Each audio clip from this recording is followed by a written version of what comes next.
Hey everyone, welcome to Princess Gay. I'm your host Connie, and today we are here with episode 3 of Link Click. Yes, another episode so soon because, if I'm being honest, this is probably one of my favorite shows I am currently reacting to. Looking here at the list, um, like Ruby is obviously up there, obviously, but I think this Ruby and One Piece are my top three out of the six I'm currently reacting to.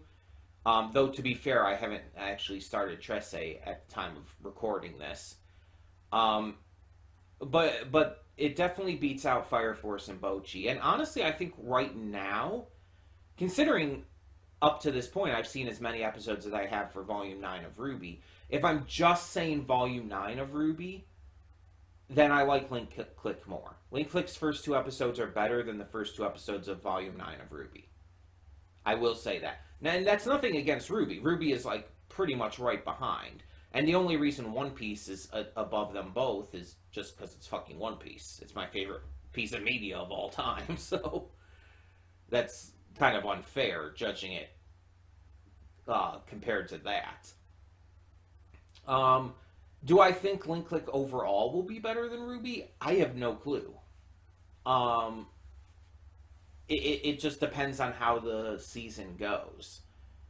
I could see it being better than Ruby for me. I could, and I hope it is, and not because I don't like Ruby or anything, or don't want to. Not. I want Link Click to be better because I want everything I react to and watch in general to be better than stuff that came before. You know what I mean?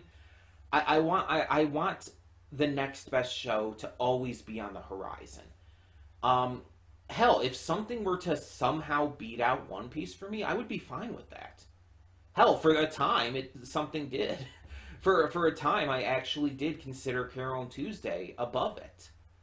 Um, and I still adore the shit out of Carol and Tuesday. But it's like, and there was a time I even considered Legend of Korra my favorite series of all time. So it's like it just depends on where I'm at the moment, and I always basically put it this way: my opinions change. They continuously change. Nothing is set in stone. Anything can rearrange or switch around, or new things can be added, things can be taken out. Anything can happen based on just my personal state of mind at any given time. And, of course, new shows that I find.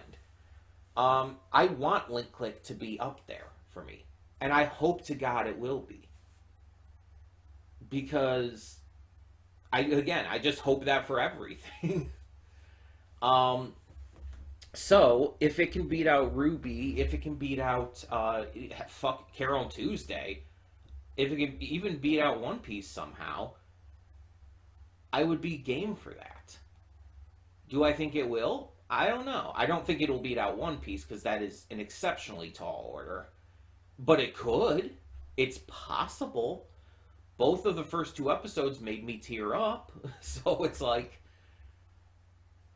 I could very much see it. I don't think Carol Tuesday's second episode made me cry. The first one did. The first episode of Carol Tuesday did make me cry. I don't think the second one did, but I might be wrong. I could be. It's been a while since I first reacted to that. Um, it's been a while since I've watched it too. I should watch it again. Hmm. I don't know, maybe. I still remember most of everything that happened in it, but yeah. Anyway, so last time I mentioned that I wanted to find a new source for this because the subtitles were kind of whack, if we're being honest. They were very hard to read, very small. I have no issue with the fact that they had like the Chinese subtitles and everything above them and all like that. That's fine. My issue was that they were hard to read. That I was having trouble reading them at points. And on top of that, like they were really small. Like I had to have OBS open, or not OBS, I had to have the actual media player open and be watching it on there just to be able to read it. I think the only other series I've ever had to do that with is Symphogear, and only because I wanted to make sure I could read the lyrics of the songs, because I was told that the lyrics of the songs are important, and they were. So that's the only other series I ever did that with. Because usually the subtitles are very readable, but it's like they weren't there. And so I was looking on other sites instead of Anime Pahe, and I saw that 9 Anime has their subs normal, for lack of a better word. And I looked it up based on the first and the second episode and everything, and it's like, okay, I can live with this. These are nice big subtitles, very readable. Don't have the issue to where it's like the coloration or whatever of them is very hard to like read at certain scenes because the background interferes with that. It's like I'm so glad that I found something else, and something else fairly easy to find. 9 Anime is not that bad. I use that site anyways in some cases. Anime Pahe has been my go-to, mostly because it's just really easy to download from. 9 Anime is a lot more difficult, but I'm not going to get into that here. But it'll work, considering I think this is the only series I'm getting from 9 Anime at the moment. I believe. It'll be fine. But yeah, so I know the subtitles are going to be better here. So last time we had our second story, and or a second job, I guess you could call it. I just said second story as in like for the series, but our second job, in which our main characters of, let's see if I can get these names down. Lu Guang is the white-haired guy, and I think the black-haired guy is Shaoxi. I think. I might be wrong. I might be wrong on how that's pronounced, and I might be like off in general. I'm trying to get the names down.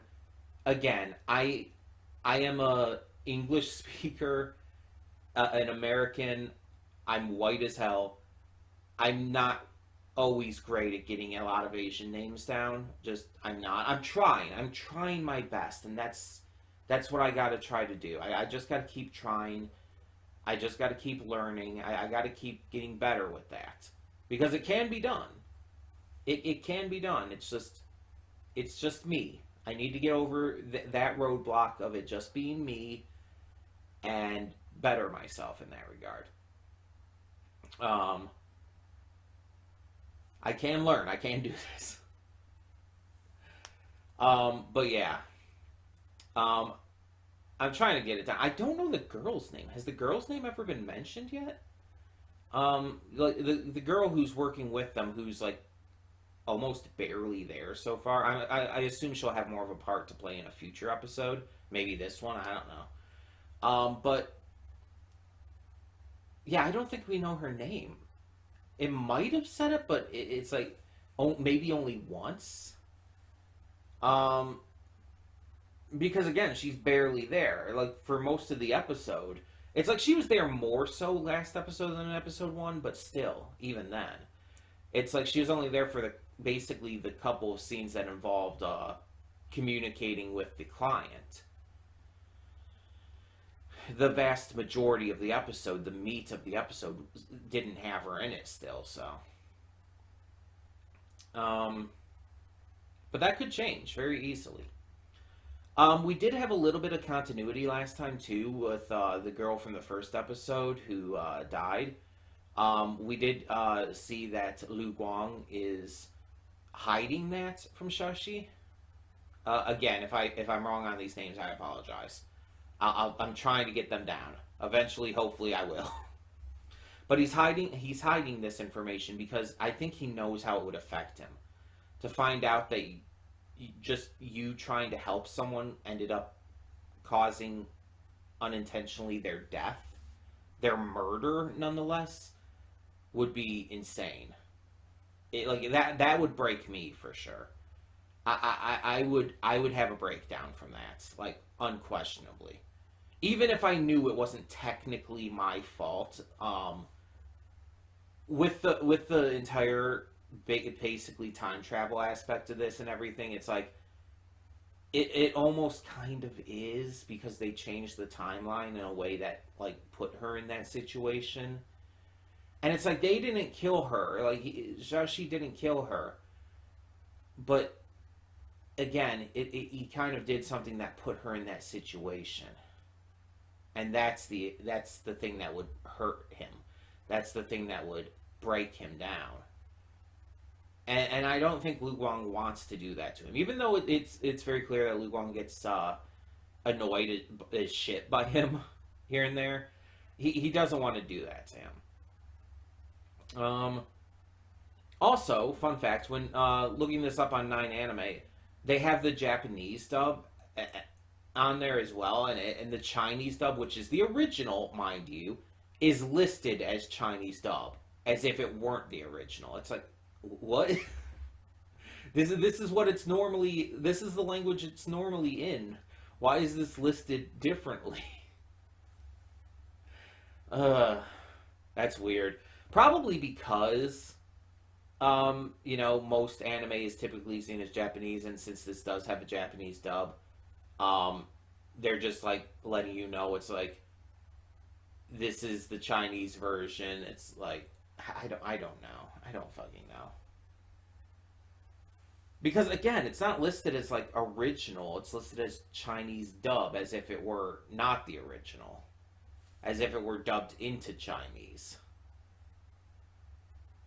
It's like with Tresse, which again haven't actually started yet as of recording this, but with that, it's like with the Filipino dub, it's like that's not the original, even though it's based on a Filipino comic and everything, and I think was made at least in part by a Filipino studio. Its normal language is English. It was made in English, but there is a Filipino dub. So I don't know. I don't know.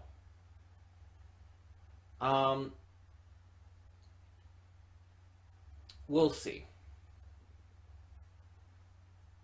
We'll see. When we get to that, but yeah. As for this, it's like I'm just excited because both of the first 2 episodes were fantastic.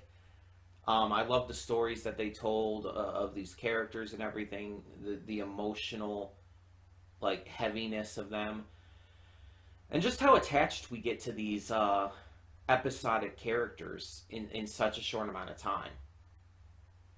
Because, like, yeah, you get attached to our main characters as well, just through seeing their fun little goofy interactions and stuff. But you also especially get attached to these episodic characters. The girl in the first episode, the couple of girls in the second episode, who I still just say had a lot of sexual tension between them. Like, let's be honest, there was something there. I don't know if China has laws against queerness. I know some countries do, but I don't know if China's one of them offhand.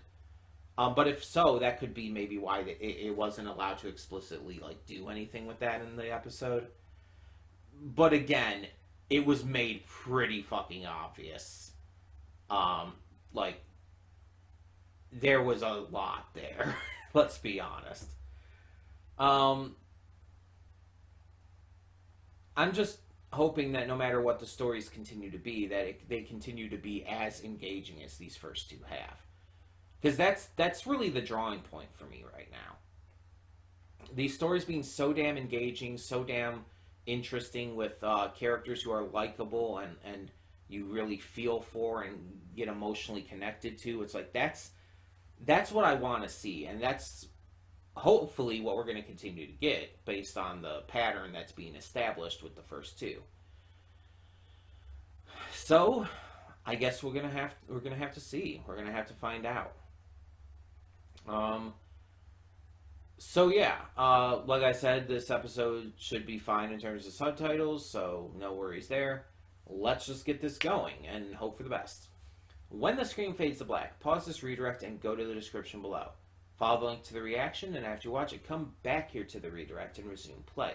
Because after it fades black and then fades back in, everything from that point forward will be my afterthoughts and will contain spoilers to the episode. So, that being said, thank you so much for tuning in, and I will see you at the reaction. And we are back, and we'll begin with spoilers in 3, 2, 1, now. So, that ending, like,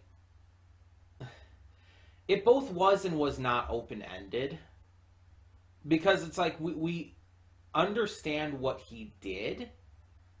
Like, the results of the game were changed. They were clearly supposed to lose, but they won when he passed it to his teammate and the teammate scored. But, like, we don't know what came from that. The only thing I think we can assume that happens is that it wasn't the last basketball game anymore. That it's going to allow for there to be more and stuff. That things in regards to that are going to change. But I don't know if like there's any other big changes. But this episode does a couple other things. This episode was not as focused on the client and their backstory as much as the first two episodes were. This one was actually more focused on Xiaoxi himself and his backstory with Lu Guang. This was a lot more focused on them. The backstory surrounding our client and his desire to make up for his past regrets, like, that was good, don't get me wrong. But let's be honest, this episode was not about him. And that's a big change from the previous episodes. We go back to, like, in the first episode, we only had one photo to work with. And it was just, yeah, figuring out how to best go about this. It was really simple, and it all centered around Xiaoxi and the fact that, one, he's really fucking good at basketball. Like, oh my god. I played basketball as a kid and everything, like, not in a team, but just, you know, on the playground and stuff during recess and all. I played, and, like, outside of school and stuff a little bit. I was never that great at it. Like, I don't think I ever shot a three-pointer. But even when I was young, like, even before I got, like, really big, like, I was still not, like, the most fit kid, to be fair. I was in a lot better shape than I am now, obviously, but yeah, it's just, I was never the best, but and it's like seeing him, like, play here, it's like, they're, like, comparing him to, like, Kobe and Magic Johnson, and it's like, yeah, probably could make comparisons like that. He's, like, too damn good. Like, holy shit. Like, just the maneuvers he does here, like that one part where it's like he's basically surrounded and he goes in between their arms to shoot a basket. It's like, oh my god, dude. But yeah, so he starts playing really, really strongly, and Lu Guang is, like, warning him. It's like, no, we have to lose. Keep that in mind. Stop trying to change things.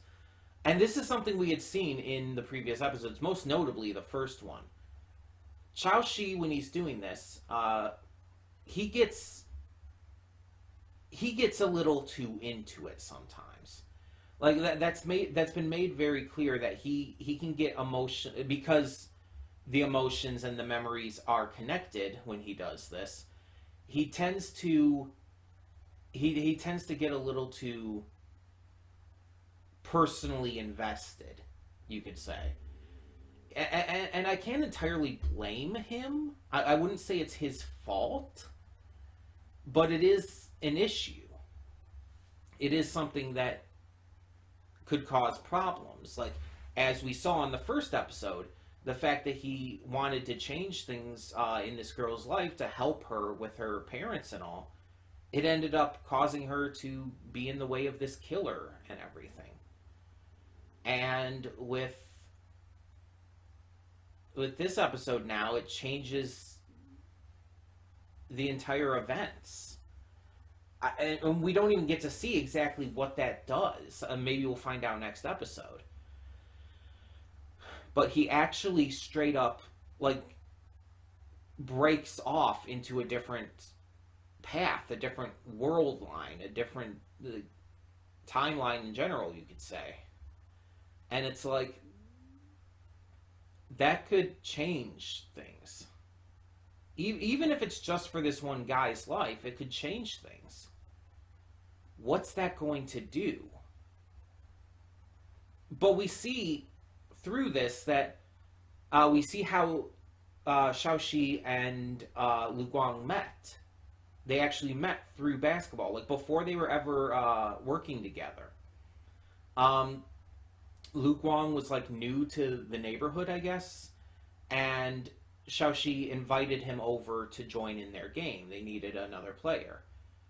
He joined in, and he was presumably okay, like based on what Xiaoxi said. Not like maybe amazing, but good. And Xiaoxi wanted to work alongside him in the future, and we see that they obviously do now. We're starting to get backstory on these two, and I think that's important. So having this episode focus on Xiaoxi and having even backstory stuff brought to light here, I think was a smart decision. It allows us to still get that connection with the client and their backstory and all, but also to develop our main characters, you know? And that's important. That's a really good thing. It definitely had a different feel to it too, like because the entire episode, the entire time they were back in the past and all, it was in this this factory, this converted factory that was converted into a basketball court and everything. The entire time they were there, like. It was basically, you could kind of say it was like a bottle episode in a way, where it was pretty much one scene the entire time. I mean, outside of, flashbacks and stuff. And because of that, it felt very different, because the first two episodes had multiple locations that Xiaoxi would have to go to within the person he was, inhabiting in the past. So this time, and even in the second episode, there were also multiple time periods and multiple photos that they had to go through. So this time, having it be in like one place the entire episode, with one photo and everything, allowed it to breathe a little more, which again allowed them to go into the backstory of Xiaoxi and Lu Guang. Also showing Xiaoxi's just kind of mindset when it comes to teamwork and other people in general. He believes in very moral things. He's a good person. He genuinely believes in helping others, even when it's seemingly a bad idea to do so. And some could say that's not healthy, but others, myself included, would praise that just desire to do good, desire to help people. And I stand by that. I think that's a good thing. It makes me like Xiaoxi so much more. And I already liked him, like, based on personality and everything. And I like Lu Guang too, don't get me wrong. But yeah, that made me like him a lot more. This episode was very different than the first two, so it's hard to say like where I would rank it. Like even if I say like it's my least favorite of the episodes, that by no means means it's bad, because it's not a bad episode. It's a great episode. Um, but like saying it's my least favorite is just in accordance to ranking them. Least favorite does not mean bad. It just means it wasn't as emotionally hitting to me as the first two episodes were. Like again, those two episodes made me cry. This one did not. It didn't hit me on that kind of level. But again, it was still fantastic. It was still really damn good. And again, the developments it gave to Xiaoxi and everything, and even Lu Guang to a smaller degree, are important, are great to see. So I want to make that clear. I am not like saying that this episode is bad by any means. I'm not trying to like devalue it just by saying it's my least favorite. I'm just saying I did like the other two a little more based on the emotional pull of them. This one wasn't as emotional. It was better in other ways. But its emotional pull was lacking. And that's one of the biggest things that connected me with the first two episodes. But again, if this was the first episode, I still would have been just as hooked. Without question. I would have been hooked just as much. Just, again, in different ways. And the reason why I would put the first two above than this is because I do like the emotional shit. Like that just really appeals to me. Is it weird to say I like to cry? I don't know. That feels weird to say, but at the same time, like, it's just true. It's like I like it when shows and movies and games and stuff make me cry. It's just it's a good cry. It's not like a really like depressing cry.